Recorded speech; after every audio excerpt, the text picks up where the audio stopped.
안녕하세요. 오늘 2026년 3월 6일 되겠습니다. 최근에 손님들이 삼각관계를 잘 이해를 못하셔서 어려움을 겪는 분들이 있음을 보고 제가 이것을 준비를 했기 때문에 이건 스페셜 강의를 참고하셔서 늘 이런 걸 인지하고 주변 가족들과의 관계를 잘 해야 한다라는 말씀을 전제로 말씀드립니다.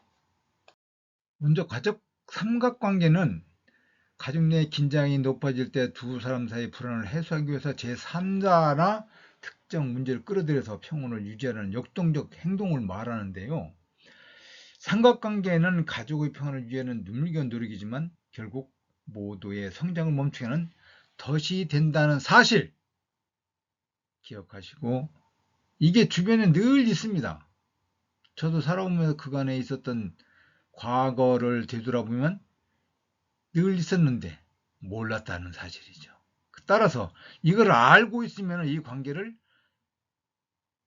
엮이지 않도록 스스로 노력할 수 있는 그런 계기가 됨을 참고하셔서 여러분들이 이해를 해주시면 고맙겠습니다. 그럼 왜 삼각관계가 발생할까? 기본적으로 두 사람 사이의 관계가 불안정한 상태, 즉 부부 혹은 부모, 자녀 등 두 명의 관계에서 갈등이나 스트레스가 생기게 되면 이 에너지를 분산시키기 위해 도피처를 찾게 됩니다. 그래서 먼저 불안의 전이가 되는 거죠. 즉 두 사람 사이의 직접적인 갈등을 해결하는 대신에 제3자를 끌어들여 대화의 주제로 옮겨놓게 된다는 사실입니다. 두 번째는 긴장 완화합니다. 제3자가 개입함으로써 당장의 폭발적인 갈등은 피할 수는 있어요. 그렇지만 근본적인 문제는 해결되지 않고 고착화되었다는 사실을 모르고 있다는 사실이죠. 이걸 안다면 이렇게 접근하지 않습니다. 그러면 먼저 전형적인 사례를 들어보겠습니다. 가족 간의 삼각관계는 매우 다양한 형태로 나타납니다. 먼저 부부 갈등과 자녀 문제입니다. 부부 사이에 안 좋을 때 엄마가 자녀를 자신의 편으로 만들어 아빠를 소외시키거나 자녀의 문제에만 집착함으로써 부부 문제를 회피하는 경우죠. 두 번째는 부부 갈등입니다. 남편이 아내와 어머니 사이에서 중재하지 못하고 한쪽 편만 들거나 양쪽의 불만을 전달하며 갈등이 중심이 되는 형태가 되는 거죠. 세 번째는 외도나 중독입니다. 부부 사이의 정서적 빈자리를 채우기 위하여 외도, 상대나 술, 일, 취미 등의 과도하게 몰입하는 일종의 삼각관계로 나타나는 사실이죠. 이게 늘 있을 수 있습니다. 저도 부부간의 갈등, 이러해서 도피처를 찾기 위했던 여러 가지 사례들이 있었습니다. 여러분들도 분명히 있습니다. 참고하셔서 이런 때는 어떻게 해야 될까 보시죠. 다음은 삼각관계의 특징으로부터 알아보겠습니다.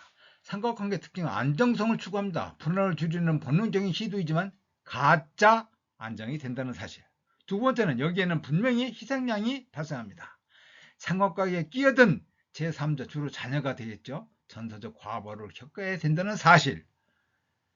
세 번째는 경계의 모호합니다. 건강한 개인의 영역이 사라지고 서로 엉겨붙는 융해 현상이 일어난다는 사실을 기억하시기 바랍니다.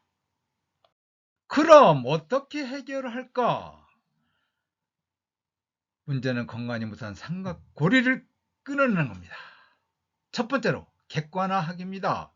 내가 현재 누구와 누구 사이에 긴장을 대신 짊어져 있지는 않는지 인지하는 것이 첫째 중요한 사실입니다. 두 번째, 자기분합입니다. 타인의 감정에 휩쓸리지 않고 자신의 가치관과 감정을 독립적으로 유지하는 능력을 스스로 키워야 한다는 사실입니다. 이런 것은 이런 유튜브 강의 내용을 자주 접하고 이해하고 알고 있어야 된다는 사실이죠. 세 번째는 직면학입니다. 제3자를 통하지 않고 갈등의 당사자와 직접 소통하고 문제를 스스로 해결하는 노력이 필요합니다. 이거는 누가 해결하지 않습니다. 본인 스스로가 해결한다는 사실을 꼭 기억하시기 바랍니다. 결론적으로 평소 삼각관계를 스스로 이해하고 알고 있어야만이 가족관계를 돌아보고 문제가 발생하지 않도록 스스로 자기를 착취할 수 있다는 사실을 염두에 두시고, 오늘 최근에 많은 분들이 이런 고통을 겪고 이야기를 하는데 안타까웠습니다. 저도 예전에 그렇게 했었다는 사실을 꼭 말씀드립니다. 그러니 이런 것을 주변에 있는 분들한테 같이 공유하고, 이런 때 이렇게 할 수 있다는 말씀을 조언해 주시면 감사하겠습니다. 감사합니다. 오늘도 행복으로 가득한 시간 되시기 바랍니다. 감사합니다.